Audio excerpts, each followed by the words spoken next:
নমস্কার, জি 24 ঘন্টা আপনাদের স্বাগত। আমি শিলাদিত্য। শুরু করছি জনগণমন। আপনাদের মনের কথা, আপনাদের মুখের কথা এবং তারই সঙ্গে যে যে বিষয় আপনাকে ছুঁয়ে যাচ্ছে রোজকার জীবনে, এই সমস্ত কিছু নিয়েই আপনাদের কথা তুলে ধরছি আমরা জনগণমনতের সঙ্গে। বিশিষ্টদের বক্তব্য, উত্তর এবং রাজনৈতিক নেতা নেত্রী তাদের বক্তব্য তুলে ধরছি আপনাদের সামনে। এই পুরো বিষয় নিয়ে আলোচনা করব। আজ কোন কোন বিষয় আপনাদের সামনে তুলে ধরছি, প্রথমেই সেদিকে নজর রাখবো। জনগণমনতে আজ যে যে বিষয় আপনাদের সামনে নিয়ে আসছি, সন্দেশখালী মামলায় সুপ্রিম ধাক্কা, রাজ্যের বহাল রইল সিবিআই তদন্তের নির্দেশ। মামলা নিয়ে কি পর্যবেক্ষণ আদালতে তুলে ধরবো আপনাদের সামনে, এবং তারই সঙ্গে আর যেদিকে আমরা নজর রাখবো এই বিষয়ে ছাড়াও আমরা যেদিকে নজর রাখছি অর্থাৎ সন্দেশখালী বিষয়ে ছাড়াও উপাচার্য নিয়োগ নিয়ে জট কাটাতে একগুচ্ছ নির্দেশ, সময়সীমা বেঁধে নির্দেশ সর্বোচ্চ আদালতের তরফ থেকেই। দুটি বিষয় নিয়ে অবশ্যই করে আমরা আলোচনা করব, কিন্তু প্রথমেই যে প্রসঙ্গ উঠে আসছে অর্থাৎ সন্দেশখালী নিয়ে তদন্ত চালাবে সিবিআই। রাজ্যের আর্জি খারিজ করে ইতিমধ্যেই জানিয়ে দিয়েছে শীর্ষ আদালত। প্রতিবেদন দেখাবো। জমি দখলের পাশাপাশি নারী নির্যাতনের অভিযোগ সন্দেশখালীতে। লোকসভা ভোটের আগে থেকে এ নিয়ে তপ্ত রাজ্য রাজনীতি, যার আঁচ পড়ে জাতীয় স্তরে। এ নিয়ে শতপ্রণোদিত মামলা হয়, তাতে সিবিআই তদন্তের নির্দেশ দেয় উচ্চ আদালত। সেই রায়কে চ্যালেঞ্জ করে শীর্ষ আদালতে গিয়েছিল রাজ্য। এর আগে ওই মামলার শুনানি স্থগিত রেখেছিল সুপ্রিম কোর্ট। সোমবার তা ওঠে বি.আর. গাভাই এবং বিচারপতি কে.ভি. বিশ্বনাথের ডিভিশন বেঞ্চে। সেই মামলায় সিবিআই তদন্তের নির্দেশই বহাল রেখেছে শীর্ষ আদালত। রাজ্যের আর্জি খারিজ করে দিয়েছে সুপ্রিম কোর্ট। দুই বিচারপতি ডিভিশন বেঞ্চ রাজ্যকে প্রশ্ন করে, রাজ্য সরকার কি কাউকে আড়াল করার চেষ্টা করছে? সন্দেশখালী কাণ্ডে অন্যতম অভিযুক্ত শাহজাহান শেখ, তাকে আগেই সাসপেন্ড করেছে তৃণমূল। তবে বিরোধীদের অভিযোগ, শাহজাহানকে বাঁচানোর চেষ্টা করছে রাজ্য। সন্দেশখালী কাণ্ড নিয়ে সোমবার সুপ্রিম নির্দেশের পর রাজ্যের বিরুদ্ধে ফের খড়গহস্ত বিরোধীরা। মূলত মহিলাদের উপর নির্যাতন এবং ল্যান্ড গ্র্যাবিং অর্থাৎ জমি যে জবরদখল, এই দুটি কাণ্ড নিয়ে হচ্ছে যে রাজ্য সরকার সুপ্রিম কোর্টে সন্দেশখালী মামলা চ্যালেঞ্জ করেছিল যাতে সিবিআই তদন্ত না হয়। কিন্তু কি অদ্ভুত সমাপতন দেখুন, এই সরকার জিতে আসার পর প্রথম প্রশাসনিক বৈঠকে মমতা বন্দ্যোপাধ্যায় যে বিষয়টি তুললেন সেটি হচ্ছে ল্যান্ড গ্র্যাবিং, সেটি হচ্ছে উচ্ছেদ, সরকারি জমিতে উচ্ছেদ, এবং বাকি অন্যান্য জায়গায় যে বেআইনি জবরদখল হয়েছে তার উচ্ছেদ। এবং বিভিন্ন জায়গাতে আপনারা দেখছেন যে তৃণমূলের নেতা মন্ত্রীরা কিভাবে সরকারি জমি অন্য মানুষের জমি দখল করে রেখেছে। আমরা প্রথম থেকে বলে আসছি যে রাজ্য চাইছে তো আড়াল করতে অপরাধীদের। যারা এই অপরাধ করছেন এই সমস্ত, তাদের সঙ্গে রাজ্যের প্রশাসনের সরাসরি যোগাযোগ আছে, এই নিয়ে তো কোনো সন্দেহ নেই। তা না হলে তদন্তের আপত্তি থাকার কোনো যুক্তিও নেই। সুপ্রিম কোর্ট কিছু বলেছেন। স্টিং অপারেশনের ভিডিওকে হাতিয়ার করে পাল্টা ময়দানে নেমেছে তৃণমূল। সিবিআই কি গঙ্গাধর কয়ালকে জেরা করবে? সিবিআই কি গঙ্গাধর কয়ালকে কাস্টডিতে নেবে? সিবিআই কি গঙ্গাধর কয়ালকে রাজসাক্ষী করে অ্যাপ্রুভার করে 164 করিয়ে তার বয়ানের ভিত্তিতে যারা এই মা বোনেদের ইজ্জতকে রাজনৈতিক ময়দানে বিজেপি যারা বিক্রি করলো সস্তা রাজনীতির জন্য, তাদেরকে এক এক করে অ্যারেস্ট করবে? লোকসভা ভোট থাকায় সুপ্রিম কোর্টে স্থগিত ছিল এই মামলা। প্রায় 2 মাস পর এদিন শুনানি হয় ওই মামলার। বসিরহাট লোকসভা কেন্দ্রের অন্তর্গত সন্দেশখালী, ওই কেন্দ্র নিজেদের দখলেই রেখেছে তৃণমূল। নয়াদিল্লি থেকে রাজীব চক্রবর্তীর রিপোর্ট, জি 24 ঘন্টা। আর এই প্রসঙ্গ নিয়ে আপনারা কি বলছেন? সোশ্যাল মিডিয়া আপনাদের কি মতামত উঠে এসেছে, যা নিয়ে আমাদের অতিথিদের কাছে আমরা যাব। আমরা প্রথমেই দেখে নেবো আপনাদের মতামত জনগণমনতে। আপনারা মূলত এই প্রসঙ্গ নিয়ে কি বলছেন সেদিকে আমরা নজর রাখবো। আপনাদের মতামত। আইন শৃঙ্খলা রাজনীতির ঊর্ধ্বে থাকা উচিত। সন্দেশখালী ঘটনায় এত সময় লাগার কারণ কি? অজিত এই প্রসঙ্গ তুলেছেন ইতিমধ্যেই সোশ্যাল মিডিয়ায়। আর কি বক্তব্য উঠে আসছে দেখাবো। সিবিআই এর ওপর থেকে মানুষ আস্থা হারিয়ে ফেলেছে। অনিন্দ চক্রবর্তী ইতিমধ্যেই সোশ্যাল মিডিয়ায় এই বক্তব্য রেখেছেন। আর কি বক্তব্য উঠে আসছে? আদালতে এই তদন্তে ধাক্কা দিয়ে কত দূর পৌঁছতে পারবে সুদর্শন চক্রবর্তীর বক্তব্য তুলে ধরছি। এরপরে বক্তব্য যেদিকে নজর রাখবো, সন্দেশখালী ঘটনা অনেক গভীরে, বাংলায় মা বোনেদের ওপরে অত্যাচারের উপযুক্ত তদন্ত হোক। মোহন কর্মকারের বক্তব্য আপনাদের সামনে তুলে ধরলাম। আমাদের অতিথিদের সঙ্গে আমরা কথা বলবো, কিন্তু তারই সঙ্গে আরো একটি বক্তব্য পার্থসারথী ভট্টাচার্য। সিবিআই তদন্ত করুক, কিন্তু ফলাফল আসতে দেরি হলে তদন্তের মানে থাকবে না, এই বক্তব্য কিন্তু উঠে আসছে। সঙ্গে রয়েছেন এই মুহূর্তে আমাদের অতিথিরা, তাদের সঙ্গে পরিচয় করিয়ে দেবো। আমাদের সঙ্গে এই মুহূর্তে রয়েছেন দীপ্তাস্য যশ, বিজেপি নেতা, রয়েছেন আমাদের সঙ্গে অশোক ভট্টাচার্য, কংগ্রেস নেতা, এবং রয়েছেন শীর্ষেন্দু সিনহা রায়, আইনজীবী। প্রত্যেকেই স্বাগত জানাবো। প্রথমেই আইনের বিষয় নিয়ে কথা বলে নেব শীর্ষেন্দু সিনহা রায়ের কাছে। শীর্ষেন্দু বাবু, প্রথমেই যেটা জিজ্ঞেস করার, মূলত আজকের এই ঘটনায় রাজ্যের কাছে ধাক্কা। আদালতের প্রতি আস্থা যাতে প্রতিটি সাধারণ মানুষের থাকে সেই কথা মনে করিয়ে দিয়ে আজকে মহামান্য সুপ্রিম কোর্টের এই রায় বিআর গাভয় এবং কেবি বিশ্বনাথন। আজকে যদি সন্দেশখালিতে সত্যিই যদি কিছু না হতো তাহলে বিডিও তো সরকারি কর্মচারী, বিডিও তাহলে বাড়ি বাড়ি গেলেন কেন মুখ্যমন্ত্রীর নির্দেশে? আজকে যদি সন্দেশখালিতে কিছু না হতো তাহলে শাহজাহানকে আটকালেন কেন? ইডির ওপর হামলা হলো কেন? ভারতবর্ষে কী বার্তা যাচ্ছে বাংলা থেকে যে ইডি এলে সিবিআই এলে তাদের ওপর হামলা হচ্ছে? আজকে মহামান্য বিচারপতি প্রধান বিচারপতি হাইকোর্টের অর্ডারটা দেখুন আগে সন্দেশখালির, সেখানে বলা হয়েছিল যে একটা পোর্টাল খুলতে, বিরল ঘটনা। পোর্টাল কেন খুলতে? না অভিযোগ করা যাচ্ছিল না ভয়ে, সেই অভিযোগগুলো যাতে পোর্টালে করা যায়। এবং আরেকটা জিনিস, জমিগুলো ফেরত হলো কেন? সেই জন্যে কিছু না কিছু ঘটেছে, নারী নির্যাতন জমির ব্যাপারে প্রত্যেকটা ক্ষেত্রে ঘটেছে সন্দেশখালিতে। সেই জন্য রঞ্জিত করা হচ্ছে এমনটাও তো রাজ্যের শাসক দলের তরফ থেকে বলা হয়েছে সন্দেশখালি ঘটনা নিয়ে। না না, সুপ্রিম কোর্ট সন্দেশখালিতে খারাপ আর নিটে ভালো সেটা তো হতে পারে না। অন্যায় দেখলে সেটার বিচার করার দায়িত্ব কোর্টের, প্রশাসনিক বিচার হয় না বলে আজকে আদালতে আসতে বাধ্য হচ্ছে মানুষ। সেই জায়গাতে ভাবতে হবে রাজ্যকে যে অন্যায়টা অন্যায়, ভালোটা ভালো। এই যে অন্যায়গুলো হয়েছিল সেগুলো প্রধান বিচারপতি হাইকোর্টে প্রথম দিন বলে দিয়েছিলেন যে গ্রেপ্তার করা হচ্ছিল না। 56 দিন বাদে গ্রেপ্তার হয়েছিল মিনাখা থেকে, সেইটা 500 মিটার করে 5 মিটার করে এগোচ্ছিলেন 56 দিন। আজকে এই কামারহাটিতে সেদিনের গণপিটুনিতে যে জায়েন্ট সিং 3 কিলোমিটার দূরে থানা থেকে দূরে ছিলেন, সেখানে কি 1 কিলোমিটার করে এগোচ্ছিলেন 3 দিনে? এইগুলো ভাবতে হবে। মানুষ কিন্তু চায় যে মানুষ সকাল থেকে রাত্রির অবধি শান্তি চায়। সেই জায়গার থেকে ভাবতে হবে যে পুলিশকে সঠিক নিরপেক্ষ তদন্ত করতে, রং না দেখে তদন্ত করতে। সেটাই সুপ্রিম কোর্ট বলেছে যে সন্দেশখালিতে যে ঘটনা ঘটেছে সিবিআই সেই ঘটনা চলবে। 43টা যে মামলা হয়েছিল সেই 43টা মামলাতেই সিবিআই বজায় থাকবে। সেইখানে ভাবতে হবে যে 43টা মামলায় কি হতে পারে। তবে সিবিআইকেও দেখতে হবে যে এই যে গ্রেপ্তারিগুলো সেই সার্থকতা তখন থাকবে যখন রাঘব বোয়ালটা এতে গ্রেপ্তার হবে রেশন দুর্নীতিতে। বিজেপির একটু প্রতিক্রিয়া নিয়ে নেব। ঠিক এই জায়গায় দাঁড়িয়ে কি মনে হচ্ছে সুপ্রিম কোর্টের এই নির্দেশ এবং তার পরিপ্রেক্ষিতে বিজেপি তো পুরো বিষয়টা নিয়ে একেবারে কেন্দ্রীয় স্তরে দেশের বিভিন্ন প্রান্তে সন্দেশখালির প্রসঙ্গ টেনে এনেছিল, তাহলে এবার কি মনে হচ্ছে? দেখুন, বিজেপি সুপ্রিম কোর্ট তারা আইনের আমাদের দেশের সর্বোচ্চ আদালত, তারা যেটা বলবেন সেটা তো সবসময় মেনে নিতে হবে যে কোনো ক্ষেত্রেই। এবার আমার যেটা অদ্ভুত লাগে, দেখুন এখানে মামলাটা তো কয়েকজন ব্যক্তির বিরুদ্ধে, শেখ শাহজাহান বা জ্যোতিপ্রিয় মল্লিক এরকম কয়েকজন ব্যক্তির বিরুদ্ধে, বিশেষ করে সন্দেশখালি মামলা তো শেখ শাহজাহান এবং তার দলবলের বিরুদ্ধে। সেখানে রাজ্য সরকারের কি এত স্বার্থ আছে যে তারা গিয়ে সুপ্রিম কোর্ট অবধি দৌড়চ্ছেন? এবং এখানে রাজ্য সরকারের মামলা, মনে রাখবেন এখানে পশ্চিমবাংলার যারা সরকারি আইনজীবী তারা লড়ছেন না, আলাদা করে বিপুল পরিমাণ টাকা দিয়ে অভিষেক মনু সিংভি বা কপিল সিব্বলের মতো আইনজীবীদের নিয়োগ করা হচ্ছে এই মামলা লড়ার জন্য। সেই টাকাটা যাচ্ছে আমাদের পকেট থেকে। শেখ শাহজাহানকে বাঁচানোর জন্য রাজ্য সরকার খরচা করছে পাবলিক মানি। মানে এর থেকে বড় প্রহসন তো আর কিছু হতে পারে না। এটাই যদি সরকারের নমুনা হয় তাহলে সরকার কাদের? আজ অবধি মমতা ব্যানার্জি সন্দেশখালিতে গিয়ে একবারও সেখানকার মহিলাদের কথা শোনার সময় হয়নি। তিনি তো বলেছিলেন বসিরহাটে জিতে গেলে আমি যাব, তারপরে যান, তিনি যাননি। অথচ এখানে দেখুন আর একটা অদ্ভুত ব্যাপার, এর আর একটা অদ্ভুত ব্যাপার, দেখুন ভোট দিয়ে তো সব কিছু বিচার হয় না। ভোটে তাহলে জিতে গেছে মানে তাহলে বিজেপির সরকার করেছে, তাহলে বিজেপির বিরুদ্ধে এটাও মেনে নিতে হবে যা যা অভিযোগ করেছেন সবগুলো ভুল। আর একটা বিষয় দেখুন, যে স্টিং ভিডিও যেটা বলা হয়েছিল, যে স্টিং ভিডিও নিয়ে এত তৃণমূল এত কথা বললো, আজকের মামলায় কেন সেই স্টিং ভিডিওটাকে দলিল হিসেবে পেশ করলো না? আজ অবধি কেউ ওই স্টিং ভিডিওর দায়িত্ব স্বীকার করেছে? কেউ মালিকানা নিয়েছে? কেউ নেয়নি। খালি তৃণমূল মুখে বলে যাচ্ছে, কিন্তু আদালতে গিয়ে ওটা প্রমাণ হিসেবে পেশ করার তৃণমূলের সাহস নেই। আপনি ভাবুন, ওখানে আদালতে আজকে রাজ্য সরকার বলছে যে এই মামলার কেন তারা বিরোধিতা করছে না, হাইকোর্ট যে রায় দিয়েছে তাতে রাজ্য পুলিশের মোরাল ডাউন হয়ে যাবে।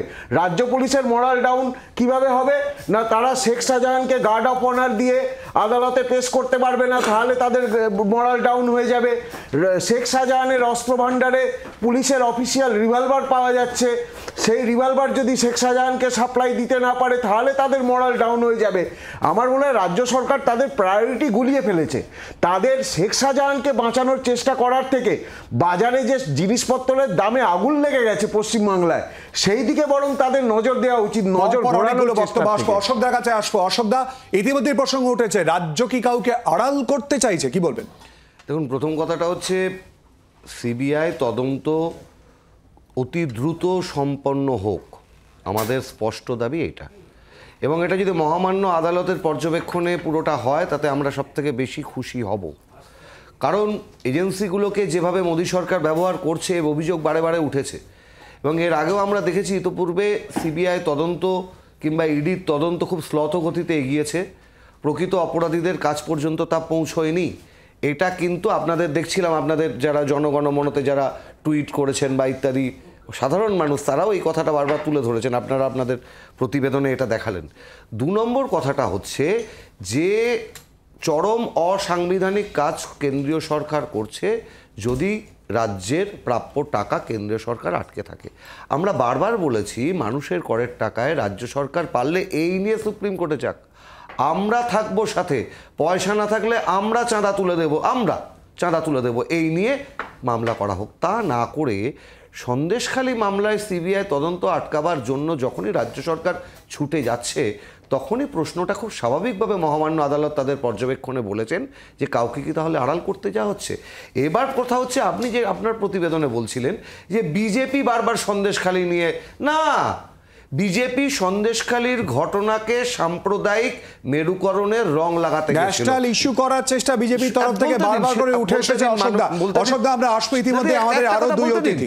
একটা কথা বলতে দিন প্লিজ। আপনি দেখলেন একটু আগে বিজেপি মুখপাত্র বলেছেন এবং প্রধানমন্ত্রী নরেন্দ্র মোদীও বারবার ডেলি প্যাসেঞ্জারি করে শেখ শাহজাহানের নাম বলছেন, একবারও উত্তম সর্দার কিংবা এই শিবু সর্দার কিংবা উত্তম মণ্ডলের নাম উচ্চারণ হচ্ছে না।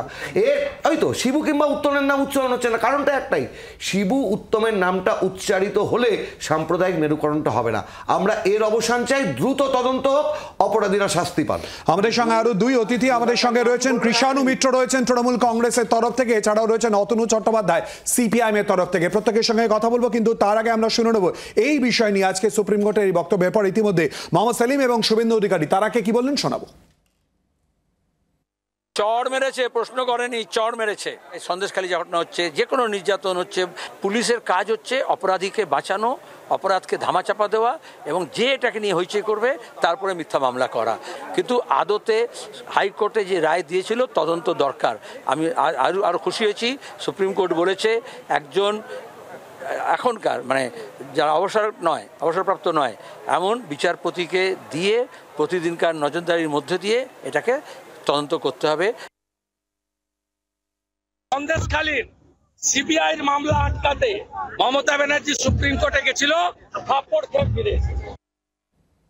কৃষাণু, রাজ্যের কাছে ধাক্কা। দেখো, প্রথম কথা হচ্ছে যে এ তো অনেক দিন ধরেই দেখছি, 10 বছর, বিশেষ করে বিগত 7 বছরে যেভাবে গণতন্ত্রের বিভিন্ন স্তম্ভ দখল হয়েছে, তো এটা নতুন কিছু নয়। আর আমাদের আপত্তি, হাইকোর্টে বেশ কিছু অবজারভেশন ছিল যেটা আমরা মনে করেছি যে এটা অযৌক্তিক, এটা করা ঠিক নয়, এবং সেটা অযাচিতভাবে বেশ কিছু জায়গাতে রাজ্য সরকারের বিরুদ্ধে কয়েকটা অবজারভেশন সেখানে করা হয়েছিল, মূলত সেটাই ছিল। এখন তারা সিবিআই দিয়েছে, কিন্তু সিবিআইটা কে? এই সিবিআই, ইডি, এনআইএ এগুলো কি? এগুলো তো একটা বিশেষ রাজনৈতিক দলের অস্ত্র, এবং এটা বারবার প্রমাণিত হয়েছে, নতুন করে তো নয়। একটু আগে যেরকম বিজেপির প্রতিনিধি এখানে বললেন যে বাজারে পশ্চিমবাংলায় জিনিসপত্রের দাম অগ্নিমূল্য, তো এটা কি বাস্তব? আজকে একটা অঙ্গরাজ্যতে জিনিসপত্রের দাম নিয়ন্ত্রণ হয় না, সারা দেশের হয়। আজকে সারা দেশের মূল্যবৃদ্ধি কোন জায়গায় দাঁড়িয়ে আছে? আজকে এমন অবস্থায় দাঁড়িয়েছে, জিএসটির যে ডেটাটা, এতদিন সব ডেটা বন্ধ করে অন্তত জিএসটির ডেটাটা কেন্দ্র সরকার দিত, এবার সেটাকেও বন্ধ করে দিয়েছে। কারণ কি জিএসটির ডেটাতে রাজ্যের তরফ থেকে যে আপত্তি তোলা হয়েছিল সেই জায়গাতেই তো ইতিমধ্যেই সুপ্রিম কোর্টের নির্দেশ। তাহলে এই তদন্তে বারবার করে যাতে সিবিআই না থাকে এই প্রসঙ্গই তো তোলা হয়েছিল। আচ্ছা, এখানে কিসের নির্যাতন? নির্যাতনের মামলা তো আমরা জানি নির্যাতনের অন্যতম একটা বিকৃত রূপ হচ্ছে পস্কো, মানে মাইনরকে শ্লীলতাহানি করা। এই পস্কোর মামলা বিজেপির বিভিন্ন নেতা, এমনকি বিজেপি পার্লামেন্টারি বোর্ডের ইয়েডুরাপ্পার বিরুদ্ধে আছে। আচ্ছা, পস্কোর মামলাতে তাকে গ্রেপ্তার করা হয়নি। এই ঘটনায় রাজ্যের কাছে ধাক্কা কি, শাসক দলের কাছে ধাক্কা কি? আমি আবার বলছি, এইসব বিজেপির অঙ্গুলি হেলনের এইসব বিষয়গুলো রাজনৈতিকভাবে মোকাবেলা করার জন্য তৃণমূল কংগ্রেস প্রস্তুত। আগেও আমরা বিভিন্ন সময় দেখেছি বিরোধীরা তো কোথাও মাঠে ময়দানে রাজনৈতিক আন্দোলনে নেই, তারা আছে হয় মিডিয়াতে নয় এজলাসে। তো সুতরাং এটা কিভাবে মোকাবিলা করতে হয় বিগত দিনেও আমরা দেখিয়েছি, আগামী দিনেও দেখাবো। তো সুতরাং এটাতে রাজনৈতিক কোনো আমরা চ্যালেঞ্জ মনে করছি না। কিন্তু হ্যাঁ, এটা যদি ন্যায়োচিত হতো, যদি দেশের মানুষ, বাংলার মানুষ দেখতো যে ন্যায় সকলের জন্য সমান, ন্যায়পালিকা সকলকে সমান দিকে দেখে, রাজ্য পুলিশের দিকে যদি তারা আঙুল তুলতে পারে, আমরাও সমানভাবে সিবিআই ইডিকে যেভাবে দুর্ব্যবহার বা অপব্যবহার করা হয়েছে কেন্দ্র সরকার বিজেপির দ্বারা, সেটাও আমরা আঙুল তুলতে পারি। তো এখানে ন্যায়টা কোথায়, জাস্টিসটা কোথায় আছে? আসবো আলোচনায়। অতনু, রাজ্য কি কাউকে আড়াল করতে চাইছে? ইতিমধ্যেই কিন্তু এই প্রসঙ্গ উঠেছে। যেমন আজকে সুপ্রিম কোর্টও বলেছে, এর আগে হাইকোর্ট বলেছে, বহু ক্ষেত্রে যতবার হচ্ছে আদালতে কোনো মামলা গেছে, কোর্ট একটা প্রশ্ন খুব ভ্যালিডলি গেছে, কাউকে কি যে কোনো একজনকে আড়াল করতে গিয়ে রাজ্যের এত ব্যস্ততা কেন? কারণ সেটা তো আপনার একটা কথা আছে, বিন্দু বিন্দু থেকে সিন্ধু। এখন রাজ্যের এই একজনকে আড়াল করার টেন্ডেন্সি দেখেন, সারদা থেকে নারদা, পার্থ, অনুব্রত, বালু, কাকু, ভাইপো, ওই একজন করতে করতে সমস্ত দুর্নীতিগ্রস্তকেই আসলে রাজ্য সরকার আমাদের করের টাকা দিয়ে ডিফেন্ড করবার জন্য, তাদের বিরুদ্ধে যাতে কোনো রকম আইনি ব্যবস্থা না হয় তার জন্য নির্দিষ্টভাবে কোর্টের দরজায় করাঘাত করছে এবং প্রত্যেকবার প্রত্যাখ্যাত হয়ে হচ্ছে ফেরত আসছে। কারণ আসার মতো পরিস্থিতি রয়েছে, আসার মতো যথেষ্ট কাগজপত্র, তথ্য প্রমাণ, সাক্ষ্য প্রমাণ থাকছে, কিন্তু মুশকিল হয়ে যাচ্ছে এই ধরনের অপরাধীরা, এই তৃণমূলের আশ্রিত এই অপরাধীরা, তারা নির্দিষ্টভাবে হচ্ছে তৃণমূলের হাতের তলায় থেকে এরা একের পর এক হচ্ছে এই অনাচার ঘটিয়ে যাচ্ছে, মা বোনেদের উপর অত্যাচার। এবং খুব ভ্যালিডলি সুপ্রিম কোর্ট আজকে হচ্ছে আবার করে সিবিআই তদন্ত দিয়েছে এবং এই বলেছে যে একদম নির্দিষ্টভাবে এই যে কোনো একজন বিচারপতি তার মনিটরিংয়ে হচ্ছে গিয়ে এটা হলে সেটা হচ্ছে সবচেয়ে ভালো হয়। সিবিআই তদন্ত এর আগেও ছিল, কারণ এর আগেও কোনো স্টে পায়নি যখন রাজ্য সুপ্রিম কোর্টে গেছিল। আজকে সেই মহামান্য কলকাতা হাইকোর্টের রায়কেই আবার করে হচ্ছে আপিল করেছে মহামান্য সুপ্রিম কোর্ট। শীর্ষেন্দু, রাজ্যের করের টাকা দিয়ে এই মামলা করা, যেখানে আসলে কিন্তু ধাক্কার জায়গা তৈরি হলো, এইটা এই মুহূর্তে কতটা ব্যাকফুটে পাঠিয়ে দিল পুরো প্রসঙ্গটাকে? এটা তো ঠিক যে রাজ্য কেন মেনে নিতে পারছেন না যে অন্যায়টা সবসময় অন্যায়।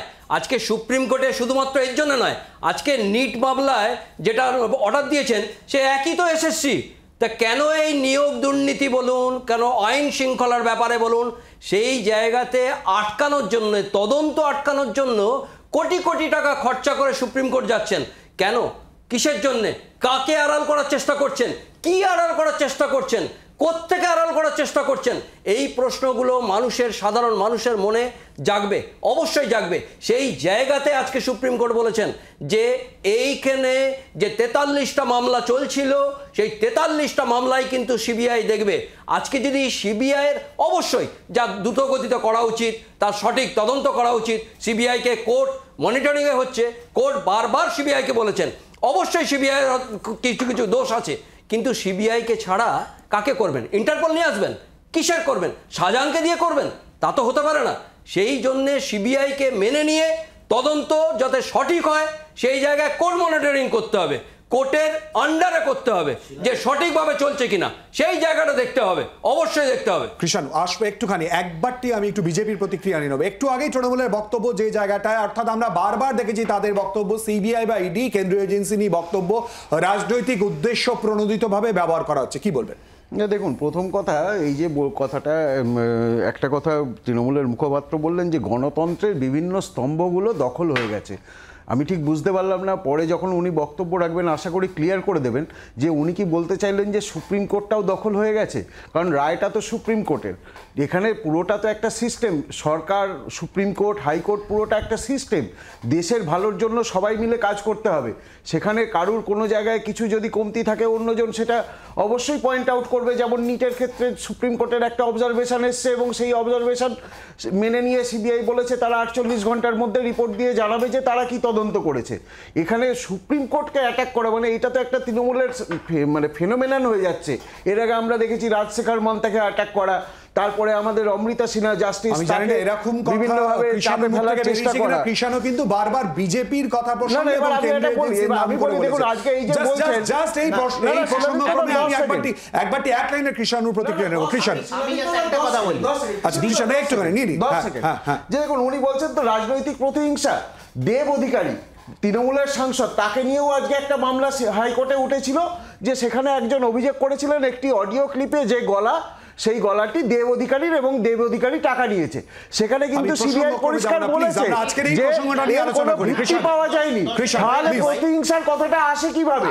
যে তাহলে দেব তো তৃণমূলের, তাকে কেন সিবিআই তাহলে ছেড়ে দিচ্ছে? আমি কথা বলছি, একই দিনে দুটো রায়তে একজনের তদন্তের মাথায় একজন অবসরপ্রাপ্ত বিচারপতিকে রাখা হচ্ছে, আর একটার মাথায় ইসরোর চেয়ারম্যানকে রাখা হচ্ছে। এটাও তো একটা প্রশ্ন করার জায়গা আছে। আর এই যে শাহজাহান শেখের ইডির উপরে হামলা হলো, এটা নিয়ে তো অনেক আলোচনা করেছি, অনেক এটা বারবার এজলাসে উঠে এসেছে। আচ্ছা, এই সিবিআই নিটের তদন্ত করতে গিয়ে বিহারে মানুষের হাতে সেখানে সিবিআই আক্রান্ত হলো। আচ্ছা, এটা নিয়ে কোনো আলোচনা হয়েছে? উল্টে আমাদেরকে আম্বানির ছেলের বিয়ে দেখানো হচ্ছে, এবং সেই বিয়েটাও সম্ভবত আমাদের করের বা আমাদের পকেটের টাকা দিয়ে হচ্ছে। কিন্তু সেইটা এই পুরো ব্যাপারটা তো ঘেটে দিয়েছে। টাকা নিয়েই শুধু কি তৃণমূলকে দোষারোপ করতে হবে যাতে সিবিআই আটকানো যায়? এই প্রসঙ্গটাও তো উঠছে সেই জায়গায় দাঁড়িয়ে। অশোকদা, দেখুন প্রশ্নটা হচ্ছে খুব ভ্যালিড পয়েন্ট তুলেছে একটা কৃষাণু, আমি এগ্রি যে বিহারে আক্রান্ত হয়েছে সিবিআই, কিন্তু প্রশ্ন হচ্ছে তো আমার স্বাদের বাংলায়, তো আমার স্বাদের বিশ্ব বাংলা, যার ফলাও করে আমরা এত বিজ্ঞাপন দিচ্ছি, বাংলার প্যারামিটার কি বিহার হতে পারে? বাংলার প্যারামিটার কি উত্তরপ্রদেশ হতে পারে? এই বাংলা আমরা চেয়েছিলাম, এই বাংলার জন্য বলেছিলাম 2011-তে যে বদলা নয় বদল চাই। এ কেমন বদল? এ বদল যদি হয়ে থাকে তাহলে এই বদলেরও বদল হওয়া দরকার। এটা গেল এক নম্বর কথা। দু নম্বর কথাটা হচ্ছে যে জায়গাটায় বারবার করে বলছে যে এটা তো জল মানে একদম দিনের আলোর মতন পরিষ্কার হয়ে যাচ্ছে। আমি জানি না কেন এত সময় আমরা ব্যয় করছি। রাজ্য যদি তদন্ত আটকাবার জন্য কোথাও দরবার করে, তার মানে রাজ্য কাউকে আড়াল করতে চাইছে না। আটকাবার জন্য নয় অশোক, আমরা তদন্ত, আমি তো তোমার মাঝে বলিনি ভাই, আমরা তো এর মাঝে বলিনি, গ্রেফতার করেছে। আচ্ছা, এবারে কথাটা বলছি, যদি সত্যি সত্যি কিছু না হয়ে থাকে তাহলে কার নির্দেশে ওইখানে একদম রাজ্য পুলিশের শীর্ষ কর্তারা দৌড়ে গেলেন? যদি সত্যি সত্যি কিছু না হয়ে থাকে তাহলে কিসের জন্য ক্যাম্প বসানো হলো, জন অভিযোগ ক্যাম্প? যদি সত্যি সত্যি কিছু না হয়ে থাকে তাহলে শাহজাহানকেই বা গ্রেপ্তার করা হলো কেন? এই প্রশ্নগুলো তো সব আছে। দেরি বা কেন হলো? দেরি বা কেন? এটা তো মানে বহু আলোচিত প্রশ্ন। আমাদের কাছে কথা এত মানে অসুবিধার কি আছে? দুধ কা দুধ, পানি কা পানি হয়ে যাবে। তদন্তের সহযোগিতা করুন ওনারা। অতনু আসবো, কৃষাণু আসবো প্লিজ। আমরা একটুখানি শুনে নেবো রাজ্যের মন্ত্রী শশী পাজা সন্দেশখালী প্রসঙ্গ নিয়ে ঠিক কি বলেছেন। সিবিআই তদন্তটা হোক, কোনো অসুবিধা নেই, কিন্তু সিবিআই তদন্ত হোক। আমাদের বক্তব্য যে আমরা দৃষ্টি আকর্ষণ করতে চেয়েছিলাম এই বিভিন্ন এই যে স্টিং অপারেশনসগুলো, সেগুলো দৃষ্টি আকর্ষণ করা হয়েছিল। তো দেখুন, স্টিং অপারেশন ঠিক বিপরীতটা বলছে। যেটা রাজনৈতিক দল বিজেপি বলেছিল তার বিপরীতটা ঘটেছে। বিভিন্ন স্টিং অপারেশনসগুলোও যাতে আসে, যেটা এসছে অ্যাজ এভিডেন্স সোশ্যাল মিডিয়াতে, সেটাও যেন কর্ণপাত না করে। সুপ্রিম কোর্ট যা বলেছে তার উপরেই কাজ হবে। অতনু, ইতিমধ্যেই কিন্তু বলা হচ্ছে শশী পাজার তরফ থেকে যে সুপ্রিম কোর্ট যা নির্দেশ দিয়েছেন সেই অনুযায়ী তদন্ত হবে। সুপ্রিম কোর্টে রাজ্য সরকার গেছিল মহামান্য কলকাতা হাইকোর্টের রায়, এই মামলায় সিবিআই তদন্তভার পাক তার বিরুদ্ধে। এখন আজকে বলছে যে আমি সিবিআই তদন্ত খুব ভালো কথা, তাহলে যাওয়ার দরকারটা কি ছিল আমাদের এতগুলো ট্যাক্সের টাকা খরচা করে? আজকে উনি বলেছেন স্টিং অপারেশনের কথা। প্রথমত হচ্ছে স্টিং অপারেশনের কোনো এভিডেন্সিয়ারি ভ্যালু কি আছে না আছে, মানে পুরনো সিআরপিসি তার এভিডেন্সিয়ারি ভ্যালু তা নিয়ে কোয়েশ্চেন, তার ইলেকট্রনিক সার্টিফিকেট। আমি জানি না এই ধরনের কথাগুলো একজন রাজ্যের মাননীয় সুপ্রিম কোর্টে দেখিয়েছে না, রাজ্যের মাননীয় মন্ত্রীগুলো কেন বলে? আর সবচেয়ে বড় কথা ছিল দাদা, ধরে না হলো, ধরে নিন তর্কের ক্ষেত্রে স্টিং অপারেশনগুলো সত্যি এটা একটা বানানো মামলা, এটা একটা বানানো ব্যাপার। আচ্ছা, এই মামলাটা তো রাজ্য সরকার করেছিল, যে রাজ্যের সরকার তৃণমূল চালাচ্ছে। এই মামলাটা তো সিবিআই এর করা মামলা না। আমি একটু শেষ করে 10 সেকেন্ড। মামলা করলো রাজ্য সরকারের পুলিশ, নির্যাতিতার 164 করানোর জন্য ম্যাজিস্ট্রেটকে অনুমতি চাইলো রাজ্য সরকারের পুলিশ। সেই নির্যাতিতার 164 এর ভিত্তিতে হচ্ছে 376 বা ধর্ষণের দ্বারা অ্যাড করলো রাজ্য সরকারের পুলিশ, আর রাজ্য সরকারের মন্ত্রী বলছে কিছু হয়নি। প্রথম কথা হচ্ছে যে এই যে গল্পের গরুকে কিভাবে গাছে চড়ানো হয় এবং বিজেপির কিভাবে বি টিমের কাজ করতে হয় সেটা আজকে কংগ্রেস এবং সিপিএম দেখাচ্ছে। আমরা কখনো বলিনি, কোনো নেতা মন্ত্রী আমাদের কেউ বলেনি যে সন্দেশখালিতে কিছু হয়নি। এটা প্রথম মিথ্যাচার দুজনে, একবারও বলেনি, একবারও বলেনি, একবারও বলেনি, একবারও বলেনি, একবারও বলেনি। শশী পাজাকে তোমার থেকে বেশি আমি চিনি, তো সুতরাং আমরা অনেক কিছুতে দৃষ্টি আকর্ষণ করেছি, নিশ্চয়ই 100 বার, কিন্তু কিছু হয়নি কেউ বলেনি, কিছু হয়নি কেউ বলেনি। আমরা বলেছি আমাদের নেতার ওখানে তদন্ত কমিটি গেছে, 3 জন নেতা তদন্ত করেছে, আমরা বার করেছি, তার ভিত্তিতে শিবু হাজরা বা এদের বিরুদ্ধে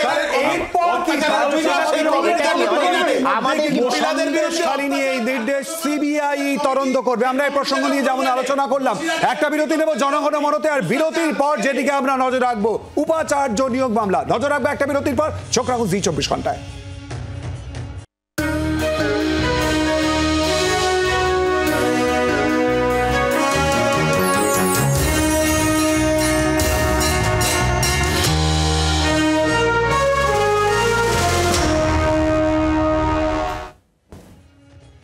বিরতির পর আবারও আপনাদের স্বাগত জনগণ মনতে। আর এবারে যে প্রসঙ্গ নিয়ে আমরা আলোচনা করব, 3 মাসের মধ্যে রাজ্যের সব বিশ্ববিদ্যালয়ের উপাচার্য নিয়োগের প্রক্রিয়া শেষ করতে হবে, গঠন হবে সার্চ কমিটি, সোমবার জানিয়ে দিল সুপ্রিম কোর্ট। এই প্রসঙ্গ নিয়ে আমরা আলোচনা করব।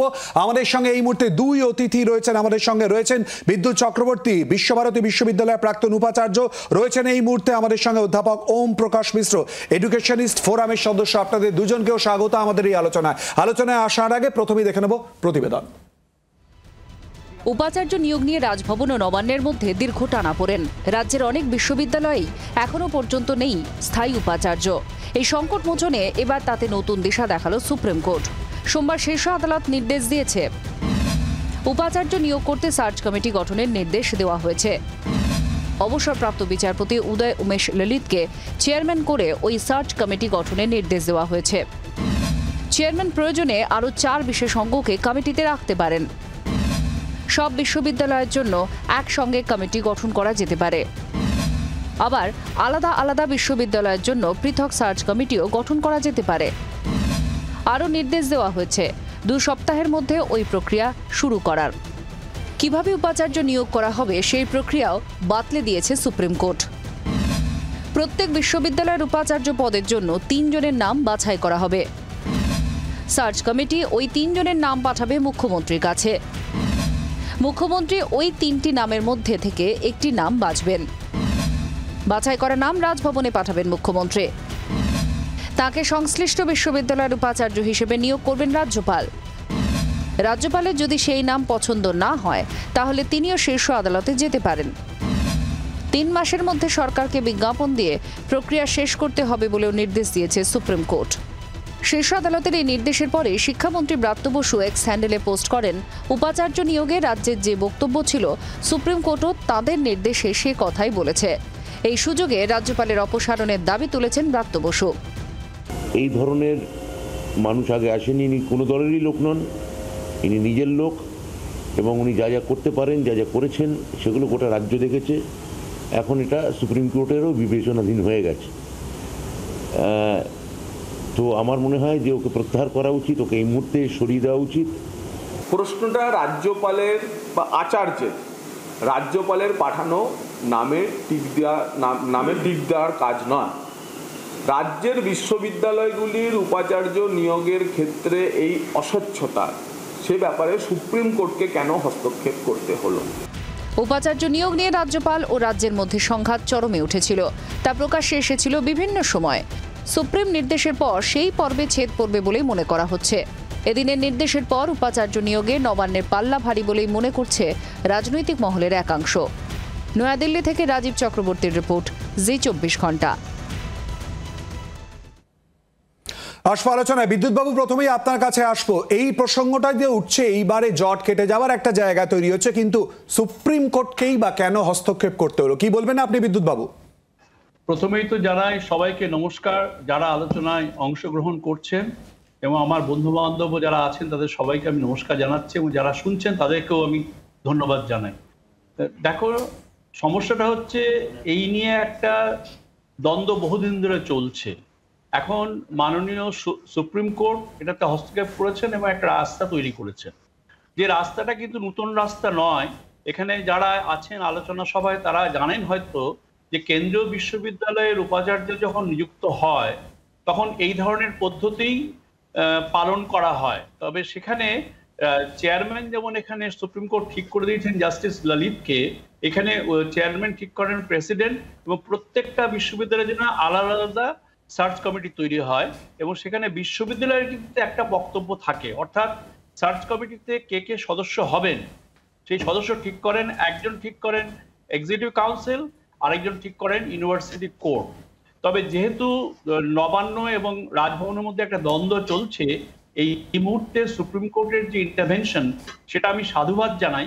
কারণ এই সাধুবাদ এই কার্য করার ফলে যে অচলা অবস্থার সৃষ্টি হয়েছে পশ্চিমবঙ্গের শিক্ষা ব্যবস্থায় এবং পশ্চিমবঙ্গের ছাত্রছাত্রী এবং শিক্ষক সবাই যারা ভোগ করছেন এই জন্য তার অবসান হবে। অতএব এই জন্য আমি সুপ্রিম কোর্টের যে রায় জাস্টিস সূর্যকান্ত, জাস্টিস সদাশিবন যে রায় দিয়েছেন সেই রায়টাকে আমি স্বাগত জানাচ্ছি। জাস্টিস বিশ্বনাথন, জাস্টিস সূর্যকান্ত যে রায় দিয়েছেন সেটাকে আমি স্বাগত জানাচ্ছি।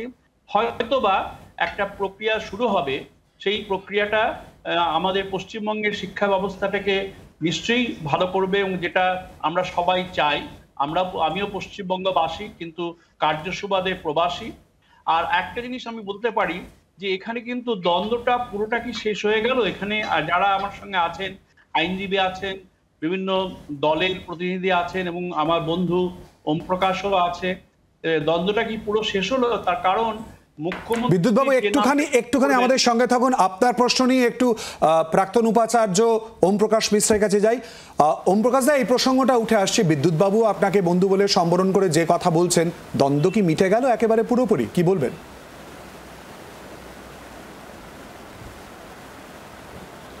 না, এই তথাকথিত দ্বন্দ্বের তারও অনেক বছর দশক আগে থেকে আর কি পলিটিক্যাল সায়েন্টিস্ট বিদ্যুৎ চক্রবর্তীকে আমি চিনি একই বিষয়ের আমরা। যাই হোক, দেখুন, অতি অবশ্যই আর কি দ্বন্দ্বের কোনো জায়গা থাকার কথা নয়। তার কারণটা হচ্ছে আইনটা খুবই নির্দিষ্ট। প্রত্যেকটি বিশ্ববিদ্যালয়ের নিজস্ব আইন আছে, সেই আইন মোতাবেক কিন্তু ভাইস চ্যান্সেলর নিয়োগ প্রক্রিয়াটা সম্পন্ন করতে হয়। পশ্চিমবঙ্গের ক্ষেত্রে যেটা দেখা গেছে যেহেতু যে প্রক্রিয়ার মধ্যে দিয়ে আর কি ভাইস চ্যান্সেলর সিলেকশন হয়ে এসছে তাতে কিছু প্রশ্ন দেখা দিয়েছিল, তাই জন্য সমস্ত ভাইস চ্যান্সেলরদেরকে দিয়ে রিজাইন করা হয়েছিল, যেটা ভুল ছিল। এবং সেটা কিন্তু এখন দেখা যাচ্ছে যে সেটা আর কি ঠিক বলে প্রমাণিত হয়েছে। তার কারণ হচ্ছে তার আগে কোর্টের জাজমেন্ট আসেনি। আজকে যে জাজমেন্টটা আসছে, আমরা এডুকেশনিস্ট ফোরাম, যেটা রাজ্যের বিশ্ববিদ্যালয়গুলির প্রাক্তন উপাচার্যদের সংগঠন, আমরা এটাকে স্বাগত জানাচ্ছি। এখানে স্পষ্টভাবেই বলা হচ্ছে যে আচার্যের কাছে অতি অবশ্যই অ্যাপয়েন্ট করবার ক্ষমতা রয়েছে, কিন্তু সেই অ্যাপয়েন্টমেন্টটা হচ্ছে অতি অবশ্যই একটা প্রসেস মেনেই করতে হয়। সেটাই আইনের কথা আর কি সুপ্রিম কোর্টের জাজমেন্টে ছত্রে ছত্রে বলা হচ্ছে যে গত এক বছর ধরে যে অচলাবস্থা ছিল, যে ধরনের বেআইনি আর কি নিয়োগগুলি করা হচ্ছিল, যেটা আর কি আইনের বাইরে, তো সেটার উপর একটা ছেদ পড়েছে। এবং যেহেতু সুপ্রিম কোর্টেরই প্রাক্তন প্রধান বিচারপতি জাস্টিস ললিতের আন্ডারে কমিটিটা হয়েছে, তাই জন্য এই কমিটিকে সবাই আমরা অতি অবশ্যই আর কি মানতে বাধ্য। এবং আমি মনে করি যে, এবং আমরা সবাই খুশি, আজকের এই রায়ে খুশি। তার কারণটা হচ্ছে যে আচার্যের সঙ্গে কোনো আর কি দ্বন্দ্বের জায়গাতে আমরা যেতে চাইনি, কিন্তু এটা অবশ্যম্ভাবী হয়ে গেছিল যখন উনি বারবার করে আর কি পশ্চিমবঙ্গের শিক্ষাবিদদেরকে এবং প্রাক্তন উপাচার্যদেরকে নামে তিনি নানা রকম মানহানিকারক কথা বলেছিলেন। এবং আপনারা জানেন হয়তো যে এটার বিরুদ্ধে ফৌজদারি মামলা আর সিভিল দুটোই আর কি করা যেতে পারে। ওম প্রকাশ দা, একটুখানি আটকাচ্ছি আপনাদের দুজনের কাছে এবং অন্যান্য অতিথিদের কাছে, ঠিক এই প্রসঙ্গ নিয়ে যে প্রশ্নটা নিয়ে আসবো, অর্থাৎ এই দ্বন্দ্ব কি আদৌ প্রত্যাশিত ছিল বিদ্যুৎবাবু? না দেখো, আমি ওম প্রকাশের সঙ্গে সম্পূর্ণভাবে একমত হতে পারছি না, কারণ ওম প্রকাশ নিশ্চয়ই জাজমেন্টটা পড়েছে। জাজমেন্টটা পড়লে বোঝা যাচ্ছে যে নমিনেশন মুখ্যমন্ত্রী করবেন সেই নমিনেটেড ক্যান্ডিডেটকে কিন্তু রাজ্যপাল গ্রহণ করতে বাধ্য নন, এবং তিনি যদি এই আপত্তি করেন, আপত্তি করার পর তিনি সুপ্রিম কোর্টে যেতে পারেন। অর্থাৎ কিন্তু জায়গা একটা রয়ে গেছে দ্বন্দ্বে। আমি সেই জন্যই বললাম দ্বন্দ্বটা কিন্তু অবসান কি হলো, এটা একটা প্রশ্ন আমি রাখলাম সবার কাছে, কারণ আমি জাজমেন্টটা পড়েছি, 24 পাতার জাজমেন্ট যেটা দিয়েছেন, এবং শুধু তাই নয়, সার্চ কমিটি সিলেকশন কমিটির মেম্বারশিপ সেটাও দেওয়া হয়েছে, সেটাও নিশ্চয়ই ওম প্রকাশ দেখেছে। একেবারে আমরা আরেকবার ওম প্রকাশ বাবুর একটু প্রতিক্রিয়া নিয়ে নিই। আর ঠিক সেই জায়গায় দাঁড়িয়ে মানে আমার প্রশ্ন একটাই, যে দ্বন্দ্বের কি আদৌ প্রয়োজন ছিল? জায়গাটা কেন তৈরি হলো? সংক্ষেপে ওম প্রকাশ দা।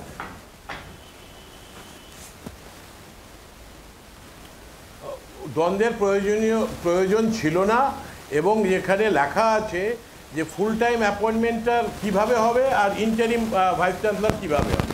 ইন্টারিম ভাইস চ্যান্সেলর রাজ্যপাল নিয়োগ করবেন আর কি সংশ্লিষ্ট মন্ত্রীর সঙ্গে আলোচনা করে, এটাই আইনে লেখা আছে। উনি রাজ্য সরকারের যেটা বিভাগ শিক্ষা অগ্রাহ্য করে আর কি নিজে থেকে তথাকথিতভাবে অ্যাপয়েন্টমেন্ট দেননি, ওটা অথরাইজ করছিলেন, অথরাইজেশনে কোনো প্রভিশন ছিল না, সেটা স্পষ্ট হয়েছে। আর দ্বিতীয় হচ্ছে যে অতি অবশ্যই আর কি মুখ্যমন্ত্রীকে একটা প্রাইমারি রোল দেওয়া হয়েছে, এবং তারপরেও যদি রাজ্যপালের আপত্তি থাকে তিনি কোর্টের কাছে যেতে পারেন, কিন্তু যে মুখ্যমন্ত্রী যেই নামটা সিলেক্ট করবেন, হ্যাঁ, সেই নামে আর কি এটা এক্সপেক্ট করা যেতে পারে যে রাজ্যপাল সেটাতে আর কি সম্মতি জ্ঞাপন করবেন। আচার্য না করলে উনি সুপ্রিম কোর্টে আবার যাবেন, কিন্তু আপাত দৃষ্টিতে দেখলে রাজ্যপাল যেগুলি করছিলেন আচার্যের নামে, সেটার উপর একটা নিষেধাজ্ঞা, কার্যত নিষেধাজ্ঞা আর কি সুপ্রিম কোর্টের রায়ে আজকে চাপিয়ে দেওয়া হয়েছে। একেবারেই অপেক্ষা করতে হবে এরপর জট কাটার দিকে মূলত কোন দিকে যায় সেদিকে আমাদের অন্যান্য অতিথিদের সঙ্গে কথা বলবো, কিন্তু জনগণ মনতে জনগণের কথা, বর্ধমানের মানুষ তারা কি বলছেন শোনাবো। ওনারা থাকবেন না আমাদের একটু শোনার জন্য। সুপ্রিম কোর্ট যেই সিদ্ধান্ত নিয়েছে যে সার্চ কমিটি গঠন করবে প্রাক্তন বিচারপতির মধ্যে দিয়ে, আমরা চাই যে এটা খুব ভদ্রভাবে এবং মানে কোনো রকম দুর্নীতি ছাড়া এর সিদ্ধান্ত আসুক। নিরপেক্ষভাবে শুধু ছাত্রছাত্রীদের ভবিষ্যতের কথা মাথায় রেখে এবং তাদের যাতে শিক্ষাক্ষেত্রে যাতে সঠিকভাবে শিক্ষা নিতে পারে, সঠিকভাবে তাদের নিজের ভবিষ্যতে এগোতে পারে, সেই চিন্তাই করুক, এবং এই সিদ্ধান্ত খুব ভালো এবং খুব তাড়াতাড়ি নেওয়া হোক, আমরা সেটাই চাই। সুপ্রিম কোর্টের যে রায়টা দিয়েছে 3 মাসের মধ্যে একেবারে তদন্ত করে যত কটা বিশ্ববিদ্যালয় রয়েছে বর্ধমান বিশ্ববিদ্যালয় সমেত সমস্ত বিশ্ববিদ্যালয় স্থায়ী উপাচার্য অতি দ্রুত নিয়োগ করতে হবে। ছাত্রছাত্রীরা প্রতি ক্ষেত্রে সাফারার হচ্ছে, তো সুতরাং এইটাকে কাটিয়ে উঠে HRD মিনিস্ট্রি সহ যে অথরিটি এই গোটা বিশ্ববিদ্যালয়, গোটা দেশ জুড়ে এই বিশ্ববিদ্যালয় এবং শিক্ষা পরিকাঠামোর ব্যবস্থাটা দেখে তাদেরকে অনেক বেশি সচেতন হতে হবে, এইটুকুনি আমাদের বলার ছাত্রদের পক্ষ থেকে। আর এই প্রসঙ্গ নিয়ে ছাত্রদের বক্তব্য যেমন তুলে ধরলাম, তার পাশাপাশি রাজনৈতিক ব্যক্তিত্বরা কি বলছেন জানাবো। একটা বিরতির পর চোখ রাখুন জি 24 ঘন্টায় জনগণ মনতে।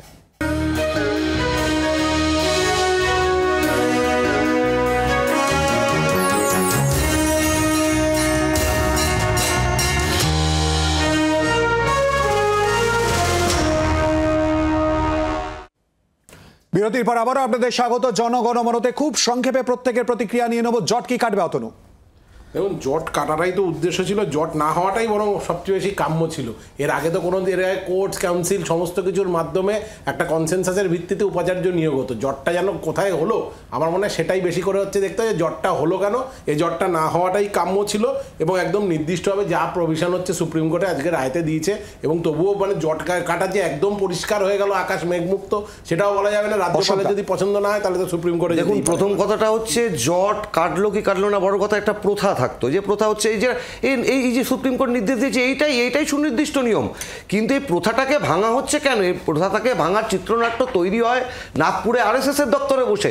আপনি বলে আমরা দেখিনি কেন্দ্রীয় বিশ্ববিদ্যালয়ে উপাচার্য ছাত্র বিক্ষোভ ঠেকাতে গিয়ে ইট নিয়ে দৌড়েছেন, সে ছবি আমরা দেখেছি মিডিয়াতে। আমরা দেখেছি বিশ্বভারতী বিশ্ববিদ্যালয়ের মতন এরকম একটা প্রতিষ্ঠানে রাবীন্দ্রিক চিন্তা ভাবনার হত্যা হয়েছে। আমরা তো আবার দেখেছি নিট নিয়ে পড়তে গেলে রাহুল গান্ধীর মাইক বন্ধ হয়ে যাচ্ছে, নিট নিয়ে বলতে গেলে খালেদাজির মাইক বন্ধ হয়ে যাচ্ছে। RSS গৈরিকীকরণের চেষ্টা চালাচ্ছে, সেই গৈরিকীকরণের চেষ্টার ফলে পশ্চিমবঙ্গের শিক্ষা ব্যবস্থার উপর তার আঘাত নেমেছে। বারবার 31টা বিধানসভা বিশ্ববিদ্যালয়ের জন্য বলে দেওয়া হয়েছিল, এর আগেও সুপ্রিম কোর্ট বলেছিলেন যে সাংবিধানিক প্রধান হচ্ছেন রাজ্যপাল, প্রশাসনিক প্রধান হচ্ছেন মুখ্যমন্ত্রী, দুজনেরই গণতান্ত্রিক সুসম্পর্ক বজায় রাখতে হবে। আজকে সুপ্রিম কোর্টের অর্ডারে আরেকটা দিন বলে দিয়েছিলেন যে এই উপাচার্য নিয়োগ নিয়ে রাজ্যকে বিজ্ঞাপন দিতে হবে, আর সেই বিজ্ঞাপনে আদালতের নির্দেশের উল্লেখ থাকতে হবে। বিজ্ঞাপন থেকে উপাচার্য নিয়োগ হবে। সেই বিজ্ঞাপনের উপাচার্য নিয়োগের সময় এই যে বললেন যে 3 জন হবে ললিতের আন্ডারে, সেই জায়গা থেকে রাজ্যপালের যদি না ইয়ে থাকে, বিরোধিতা থাকে, তাহলে তিনি আবার কোর্টে যেতে পারেন। এই জায়গাটা বলে দিয়েছেন বারবার। দেখুন, মূল সমস্যাটা তো ছিল যে হঠাৎ করে একটা আইন চেঞ্জ করে সেখানে মুখ্যমন্ত্রী তার মনোনীত একজন প্রতিনিধি ঢুকিয়ে সংখ্যাটা বাড়াতে চেয়েছিলেন, সেইখান থেকে মূল সমস্যার জায়গাটা। সেইটা আজকে গিয়ে রাজ্য একটা ওখানে পরিষ্কার করে দিয়েছেন যে একটা সুপ্রিম কোর্টের একজন এক্স জাজ তিনি থাকবেন এবং তার আন্ডারে হবেন। এই জটিলতাটা আরও কাটা জরুরি, কারণ হচ্ছে যে দেখুন, একদিকে যখন এসএসসি টেট এইসবে বিবিধ দুর্নীতিতে শিক্ষা ব্যবস্থা পঙ্গু হয়ে গেছে, আজকে যারা বিশ্ববিদ্যালয় আপনি তৃণমূলের হয়ে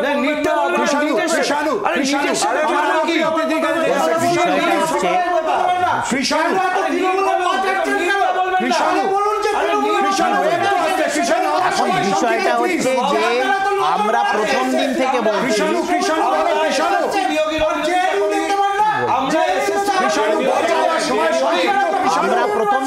বলেছি যে রাজ্যপাল অ্যাপয়েন্টিং অথরিটি হতে পারেন, সিলেক্টিং অথরিটি নন। সিলেক্টিং অথরিটি রাজ্য, শিক্ষাটা রাজ্যের বিষয়, এখানে রাজ্যের যা ওপিনিয়ন সেটা নিতে হবে। বিদ্যুৎবাবু, এই দড়ি টানাটানি আইন আদালতের ফলে ছাত্রদের কথা কি কেউ ভাবলো না বিদ্যুৎবাবু?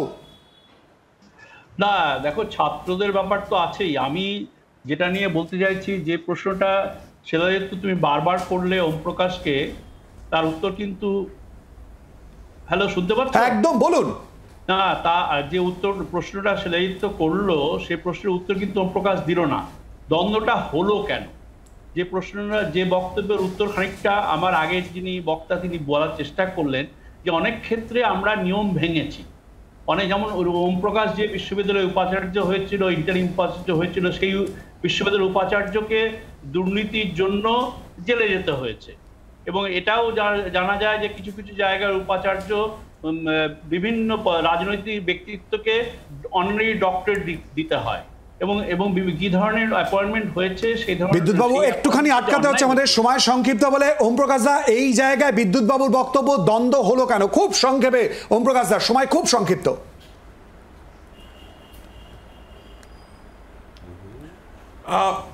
যেখানে যেখানে কেন্দ্রীয় সরকার সমর্থিত রাজ্য সরকার নেই, সর্বত্র দ্বন্দ্ব। পাঞ্জাবে, তেলেঙ্গানাতে, তামিলনাড়ুতে, কেরালাতে প্রত্যেকটা রাজ্য সরকার তারা সুপ্রিম কোর্টের কাছে যেতে বাধ্য হয়েছেন। সে কেন বাধ্য হয়েছেন সেটা ভালো করেই বিদ্যুৎবাবু জানেন। দ্বিতীয়ত হচ্ছে যে উপাচার্যের নিয়োগ, সেটা অতি অবশ্যই আর কি একটা নির্দিষ্টভাবে করতে হবে। আমাকে নিয়োগ করেছিলেন কিন্তু মাননীয় আচার্য। আর বাই দ্য ওয়ে, বিদ্যুৎবাবু যদি না জেনে থাকেন, পশ্চিমবঙ্গের সবচেয়ে সিনিয়র মোস্ট প্রফেসর আমি, এবং আমাকে আর কি বা অন্যান্যদেরকে আইন মোতাবেক নিয়োগ করা হয়েছে। আর আইনটা যখন পরিবর্তন হবে তখন ন্যাচারালি সেটা পরিবর্তন, যে পরিবর্তনটা প্রয়োজনীয় সেটা করা হবে।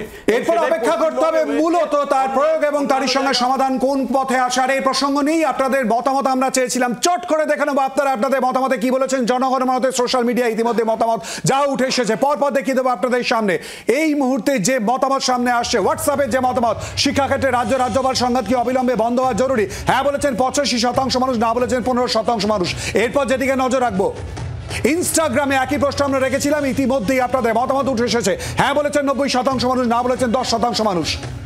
ইউটিউবে প্রচুর বক্তব্য এসেছে আপনাদের সঙ্গে মতামত, সেই মতামতে হ্যাঁ বলেছেন ইতিমধ্যেই 93% মানুষ, না বলেছেন 7% মানুষ। ফেসবুকে ইতিমধ্যে আপনাদের মতামত উঠে এসেছে, ফেসবুকে আপনাদের মতামত আমরা পেয়েছি।